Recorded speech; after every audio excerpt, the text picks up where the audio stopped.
Contract, out sourcing, daily wage, అలా ఇతర ఏ పేర్లతో అయితే ఉన్నారో నాన్ పర్మనెంట్ కార్మికులు ఉద్యోగులు అందరినీ కూడా రెగ్యులర్ చేయాలని చెప్పేసి ప్రధానమైనటువంటి డిమాండ్తో ఈరోజు అల్లూరి సీతారామరాజు జిల్లా కలెక్టర్ ఆఫీస్ ముందు పెద్ద ఎత్తున కార్మికులు ఉద్యోగులందరూ కలిపి ఈరోజు నిరసన వ్యక్తం చేయడం జరుగుతోంది. రాష్ట్ర ప్రభుత్వాన్ని, కేంద్ర ప్రభుత్వాన్ని ఒకటే విజ్ఞప్తి చేస్తున్నాం. ఈరోజు ఒక పర్మనెంట్ ఉద్యోగి ఏదైతే పని చేస్తున్నాడో అదే పని కాంట్రాక్ట్ కార్మికుడు చేస్తున్నాడు, అవుట్ సోర్సింగ్ ఉద్యోగి చేస్తున్నాడు, డైలీ వేజ్ ఉద్యోగి చేస్తున్నాడు,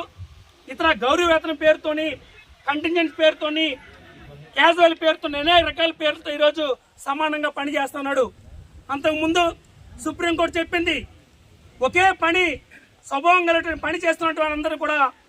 వాళ్ళకి సమానమైన వేతనాన్ని ఇవ్వాలి లేదా వాళ్ళని రెగ్యులేట్ చేయాలని చెప్పేసి ఈరోజు